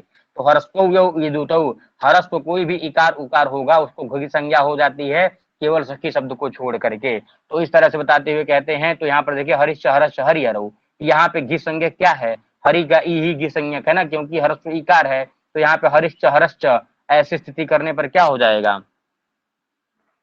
तो हरि हर हर हर हर हर हरि नहीं बनेगा। ऐसा नहीं कर सकते हैं कि हर हरि बना दें, नहीं। यहाँ पे घी संज्ञक यही हरि का ई है, और द्वंद्वे घी क्या कर देगा कि भाई एसु द्वंद्वे घी संज्ञकम पूर्वम स्यात्। द्वंद्व समाज में जो घी संज्ञक होते हैं, यहाँ पे हरि की ही घी संज्ञा होती है। आप भले हरिश्च हरश्च कहें, चाहे हरश्च हरिश्च कहें, कुछ भी विग्रह कर लें, लेकिन हरि पहले ही आएगा, क्योंकि द्वंद्वे घी क्या कहता है? जो घी संज्ञक होता है वह पहले प्रयोग होता है। अब आगे चलते हैं। यहाँ पे देखिए अजाद्यंतम क्या कहता है? कहता है अजादी, अच हो आदि में जिसके, और अदंतम अजाद्यदंतम है ना, अजादी मतलब अच हो आदि में जिसके, अ ई उ रिल री ए ओ ऐ में से कोई एक अजादी शब्द पहले हो, और अदंतम अदंत बाद में हो, तो ईश में क्या है? अदंत ही है ना, ईश। ईश में यह स में अ जो निकला हुआ है यह अदंत हो गया, और आगे अजाद्यंतम अजादी आगे ई हो गया। ऐसी स्थिति में अगर मान लीजिए कोई ऐसा शब्द है जो अजादी है और अदंत दोनों है, मतलब शब्द का पहला वर्ण अ से मिलता हो, शब्द का अंतिम वर्ण में अ हो, तो ईश में क्या है? स्व में अ छिपा हुआ है, तो यह क्या हो जाता है? उसकी पूर्व प्रयोग में गणना की जाती है। तो ईश कृष्ण, यहाँ पे देखिएगा ईशश्च कृष्णश्च, ईशसु कृष्णसु, यहाँ पे देखिए अजाद्यंत क्या है? अब क्री में सबसे पहला वर्ण क्री है, क है, तो ऐसी स्थिति में यह आजादी हुआ नहीं, क्योंकि क है फिर री है। और इसी तरह से ईशश्च कृष्णश्च, ईश कृष्ण जब बनाएंगे तो ई हो जाएगा आजादी, और स का हो जाएगा अदंत, इसलिए यह ईश पहले भाग जाएगा। कृष्णश्च ईशश्च कहेंगे तब भी ईश कृष्ण बनेगा, और ईशश्च कृष्णश्च कहेंगे तब भी ईश कृष्ण बनेगा। और दो की बात हो रही है, इतरेतर द्वंद्व है, तो औ आएगा, औ को फिर मिला लेंगे, ईश कृष्ण बन जाएगा। अल्पाच तरम, यह कहता है कि अल्प अच, अगर मान लीजिए अल्पाच तरम कहता है कि अगर मान लीजिए दो शब्द ऐसे हैं जिसमें से पहले और पहले शब्द में कम अच हैं, अच लिखा है ना अल्पाच तरम, तो जिसमें कम अच वाले होंगे वही पहले हो जाएंगे। तो शिव केशव, शिव में कितने अच हैं? एक स में ई है और वो एक व में अ है। और केशव में कितने अच हैं? एक केशव का ए है, और स का एक अ है, और वौ का एक औ है। तो यहाँ पे 3 अच हैं केशव में, और यहाँ पे 2 अच हैं। इसमें जो 2 अच वाला है ना, लिखा है अल्पाच तरम, अल्प अच वाला जो होता है उसका पहले प्रयोग होता है। तो शिवश्च केशवश्च चाहे केशवश्च शिवश्च, शिव में ही दोनों कंडीशन में अल्पच है वही पहले आ जाएगा। इसी तरह से लोग कंफ्यूज होते हैं कि दर्श पूर्णमास याग में प्रश्न आता है कि दर्श पूर्णमास याग में पहले कौन किया जाएगा, पौर्णमासेष्टि पहले होती है कि दर्शेष्टि कैसे पहले होती है। तो वहां पर यह नहीं समझना चाहिए कि ऐसे दर्श और पौर्णमास शब्द लिखा है तो पहले पौर्णमास ही होगा।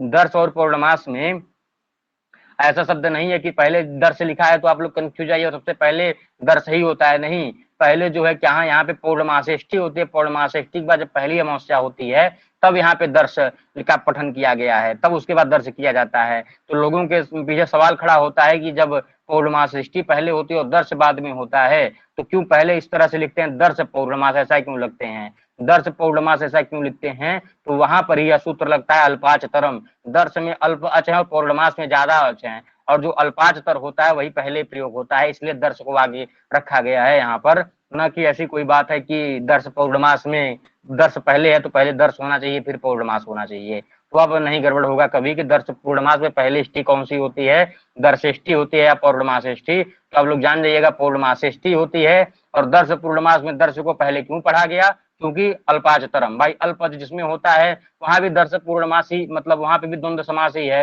दर्शस्य पूर्णमासस्य दर्श पूर्णमास ऐसे करके बनाते हैं। तो यहाँ पर तो अल्पाचतरम जिसमें भी अल्पच होंगे, और यहाँ पे तीन चीजें हम लोग देखे थे ना, मैं भी अल्पाचतरम होगा ना, हाँ, राम कृष्णों में भी अल्पाचतरम होगा।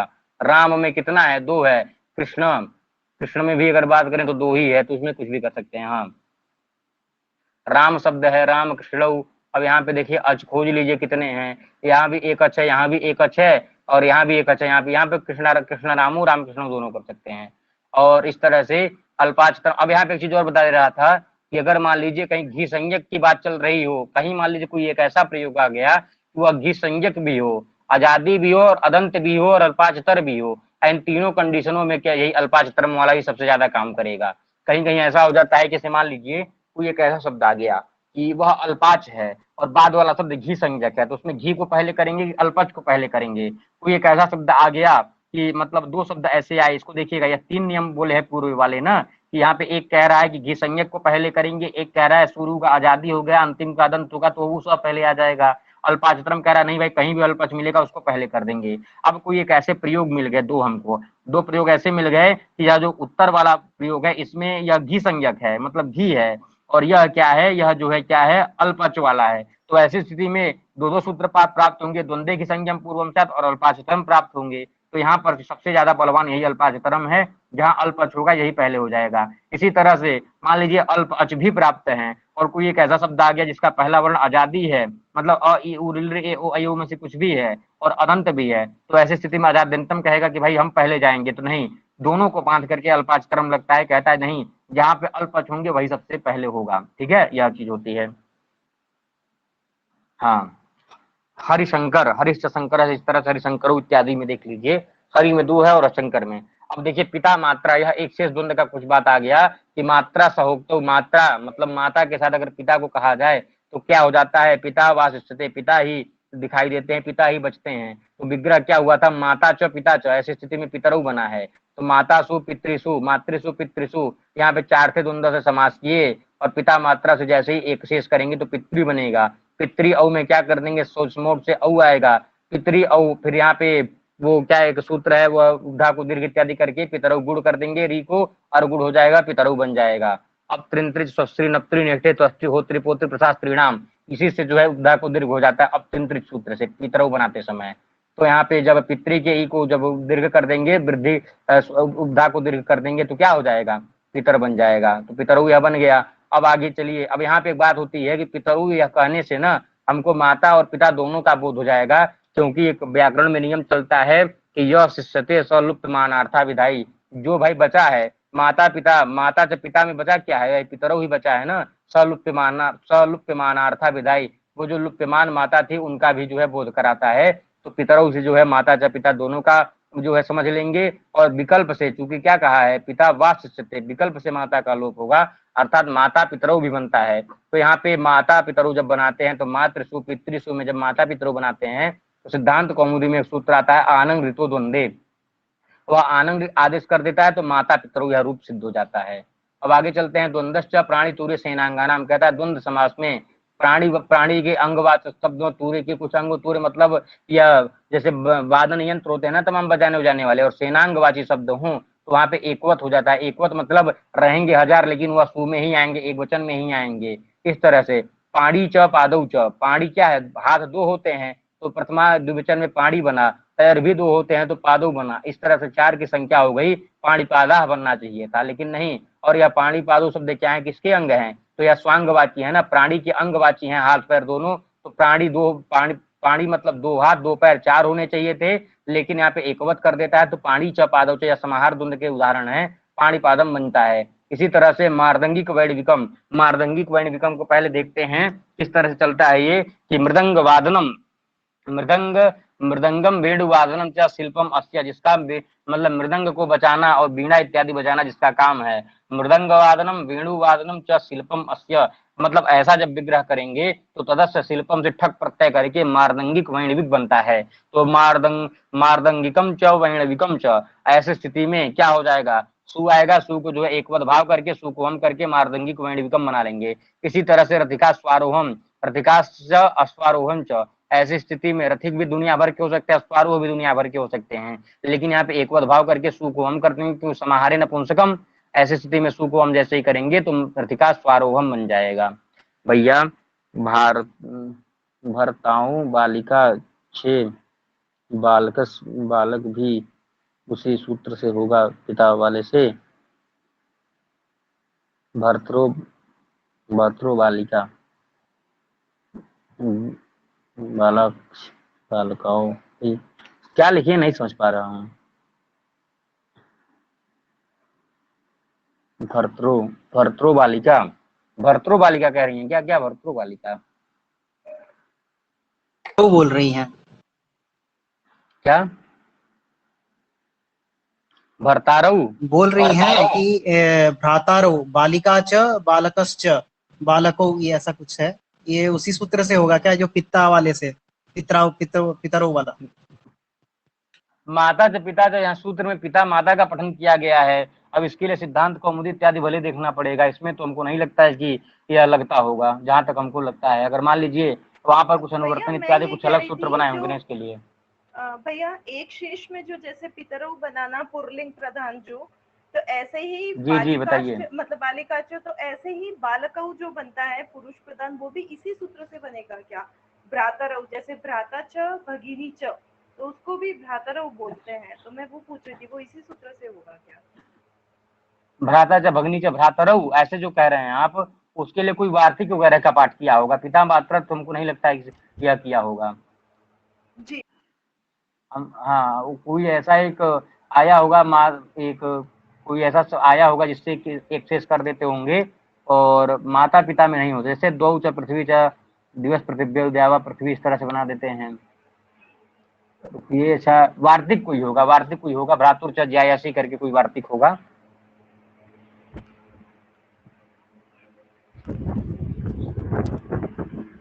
जी आनंद तो धुंधे, जी समझ गया कंफ्यूजन, म्यूट कर लीजिए, अब आगे चलते हैं।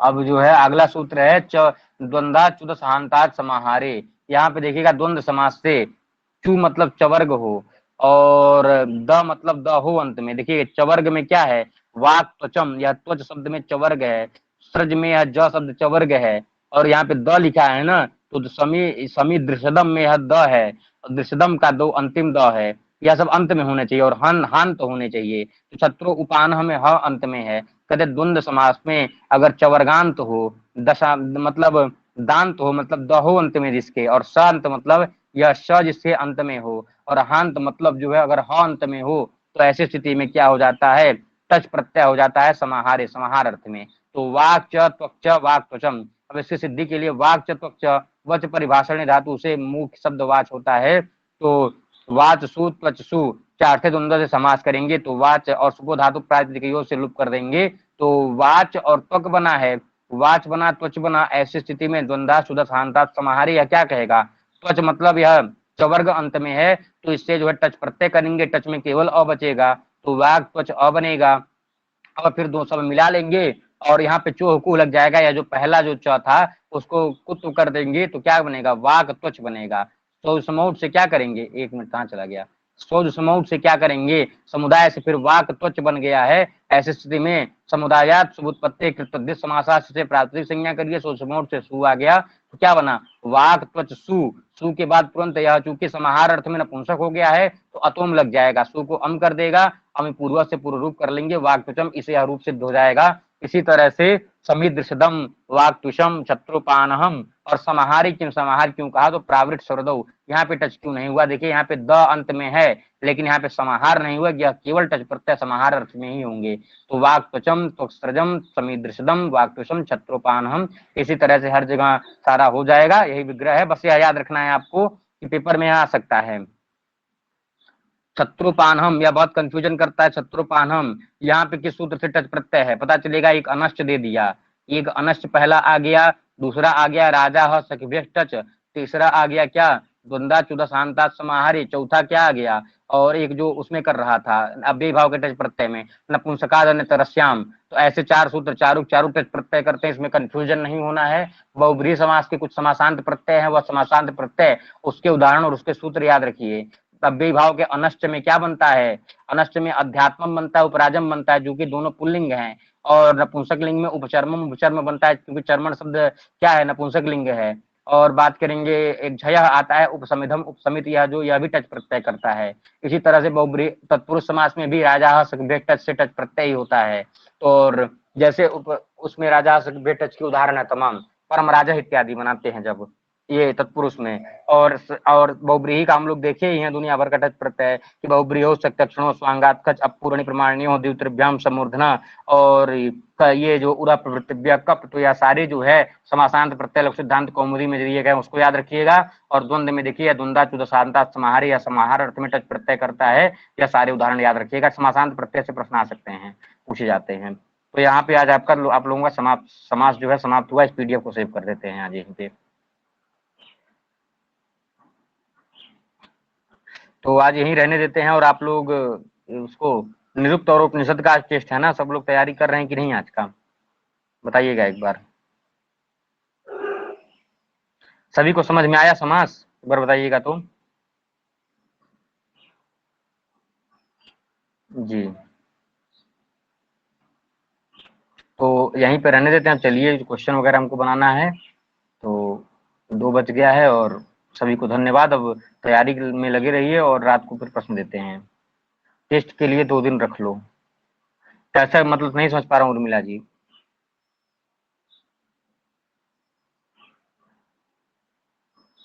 किस टेस्ट के लिए 2 दिन रख लें, मतलब 50-50 प्रश्न हर 2 दिन में रखें टेस्ट में, तैयारी के लिए 2 दिन।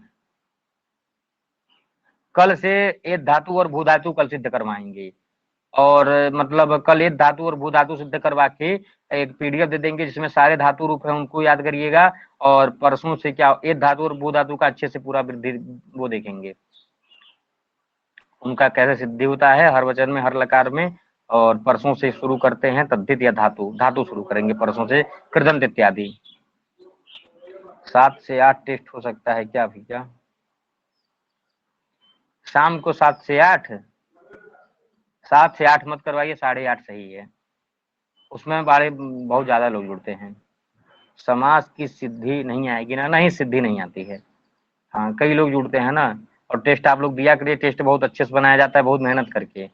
तो टेस्ट वगैरह दीजिए और रात को, और ज्यादा बहुत दिन तो, उर्मिला जी जो आप कह रही थी कि तैयारी के लिए 2 दिन दीजिए, तो हमको तो नहीं लगता कि बहुत ज्यादा लोड पड़ जाता है।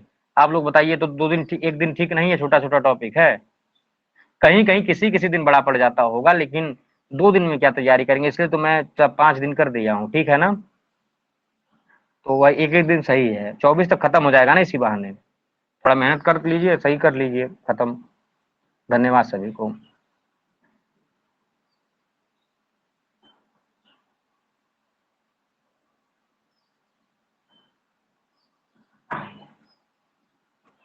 ठीक है, प्रेशर रहता है जी, वही तो।